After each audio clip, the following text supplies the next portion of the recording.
नमस्कार साथियों, स्वागत है, अभिनंदन आप सभी का आपके अपने YouTube channel Kedarnath classes Uttarakhand में।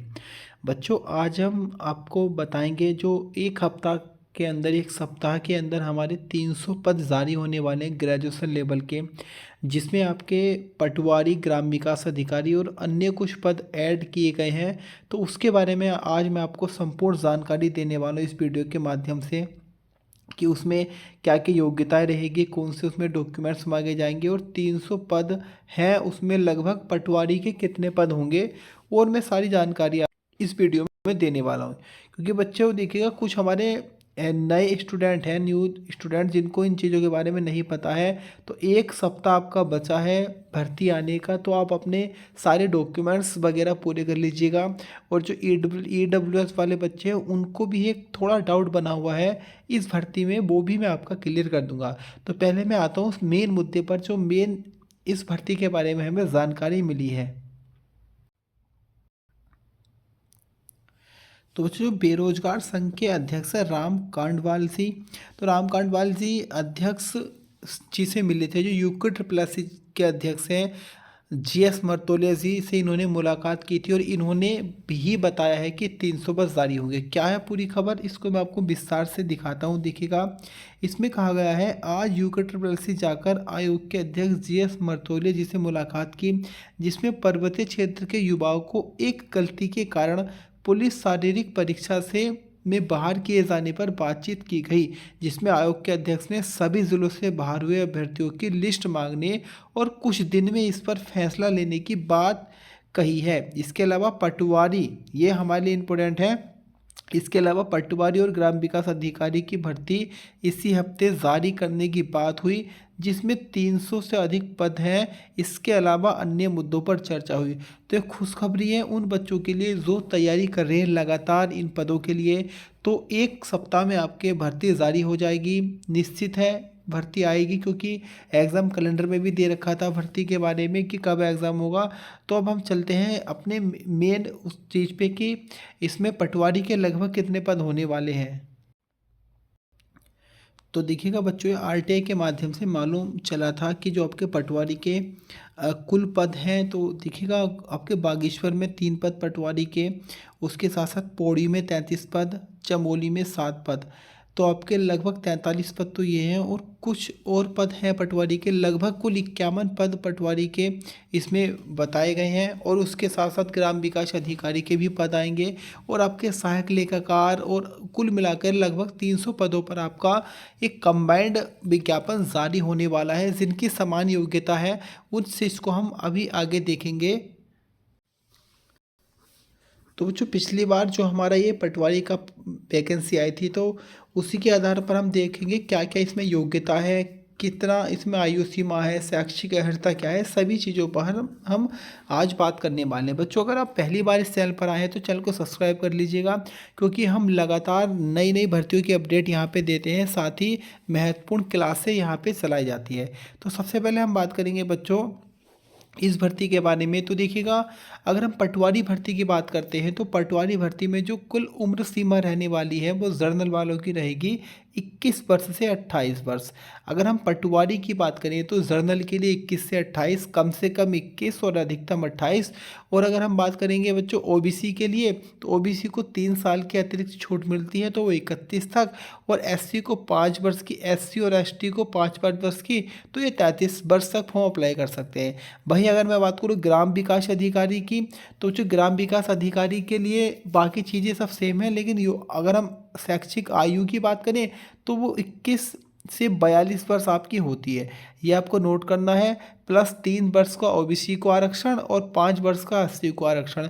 तो कुल मिलाकर OBC वाला 45 साल तक भर सकता है, और SC वाला 47 साल तक, और जनरल वाला 42 साल की आयु तक ग्राम विकास अधिकारी के फॉर्म को भर सकता है। तो ये हमने आयु संबंधी योग्यताओं को देखा।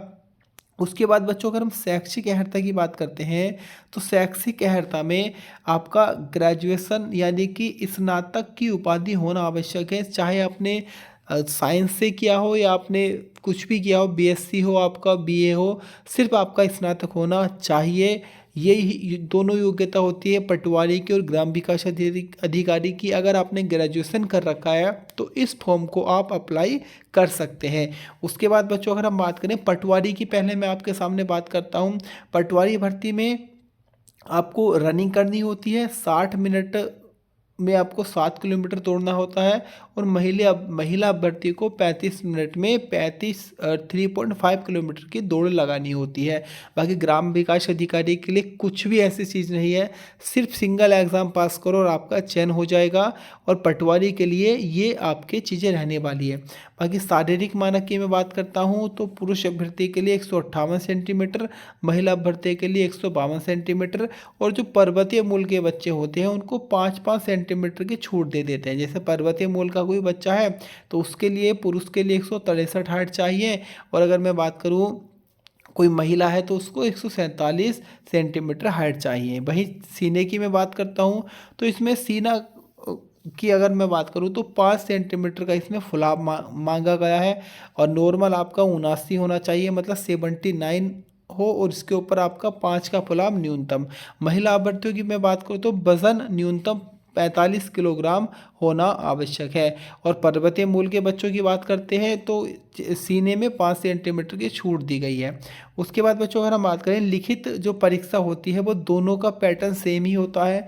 दोनों ग्राम विकास अधिकारी हो या पटवारी हो, 100 नंबर का आपका सिंगल एग्ज़ाम आएगा, जिसमें 40 नंबर का आपका उत्तराखंड रहेगा, 30 नंबर की आपकी जीके रहने वाली है, 20 नंबर की हिंदी, और 10 नंबर की रहेगी रीजनिंग। तो कुल मिलाकर आपका 100 नंबर का पेपर बनेगा, और इसके आधार पर ही आपकी कट ऑफ लगाई जाएगी। उसके बाद अगर हम अन्य कुछ महत्वपूर्ण योग्यताओं की बात करते हैं, इसमें और क्या चीज़ें रहती हैं, तो देखिएगा अब ये भर्ती आएगी तो इस भर्ती में जो आपकी उम्र सीमा काउंट होगी तो वो उम्र सीमा आपकी 1 जनवरी से काउंट होगी। याद रखिएगा 1 जनवरी 2025 से आपकी आयु सीमा को मापा जाएगा। उसके बाद अगर हम बात करें बच्चों इसमें और चीज़ें क्या होती है, तो ओबीसी के लिए, ओबीसी और जनरल के लिए न्यूनतम 45% अंक लाना एक अनिवार्य है, तो वहीं एससी और एसटी के लिए 35% अंक लाना अनिवार्य होता है। उसी के साथ साथ अगर मैं बात करूं इसमें जो माइनस मार्किंग होती है वो 1/4 की आपकी माइनस मार्किंग होती है। अगर आपने 4 प्रश्न गलत किए तो आपका एक सही प्रश्न इसमें काट लिया जाता है। इस भर्ती की मैं और कुछ चीज़ों की बात करता हूँ तो बच्चों ये आपकी जो भर्ती आती है वो UKSSC साइट पर आती है।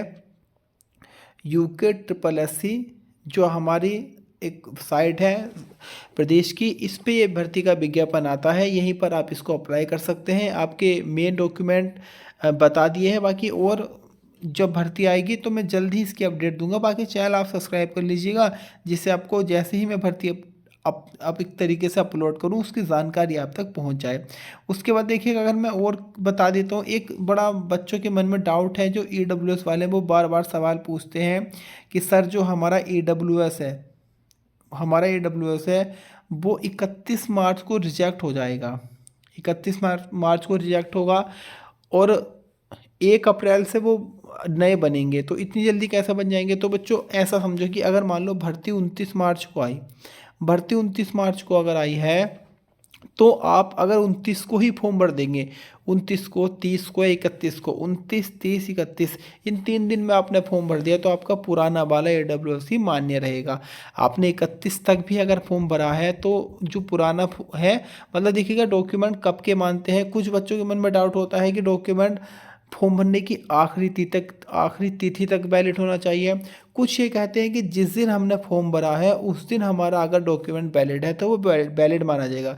तो ये वाले बच्चे सही हैं, अगर हमने जिस तिथि को फॉर्म भरा है उस तिथि तक हमारे सारे डॉक्यूमेंट एक तरीके से वैलिड है, और जब फॉर्म भरने की लास्ट तिथि थी जब हमारा इनवैलिड हो गया तो हमारा ये मान्य रहेगा। जैसे EWS की अगर मैं बात करता हूँ बच्चों समझिएगा, अगर मान लो भर्ती आपकी 30 मार्च को वैकेंसी आई, 30 मार्च को भर्ती आई, और इसके फॉर्म भरने की जो लास्ट तिथि है मान लो वो 15 अप्रैल है, वो क्या है आपकी 15 अप्रैल है, तो जो EWS वाला बच्चा है तो उसका तो ये जो EWS है वो एक तरीके से 31 मार्च को रिजेक्ट हो जाएगा। रिजेक्ट हुआ तो ये वैलिड नहीं रहेगा 15 अप्रैल तक। तो ऐसा कुछ नहीं है, आपने जिस तिथि को फॉर्म भरा है उस तिथि को आपका फॉर्म अगर वैलिड, एक डॉक्यूमेंट वैलिड है तो आप मान्य रहेंगे। वेरिफिकेशन में आपको कोई बाहर नहीं करेगा, क्योंकि पिछली बार एलटी भर्ती में ये चीज़ें सामने आई थी, तो उसमें सब जिनका फॉर्म भरते समय वैलिड था उनको रख लिया गया, ऐसा कुछ भी इशू नहीं आया। बाकी और भी अगर कोई संशय है आपको तो कमेंट बॉक्स में कमेंट कीजिएगा, मैं पूरी जानकारी दे दूंगा। इसी तरह की लगातार अपडेट पाने के लिए हमारे चैनल को सब्सक्राइब करना ना भूलें। आज के लिए इतना ही, फिलहाल के लिए धन्यवाद।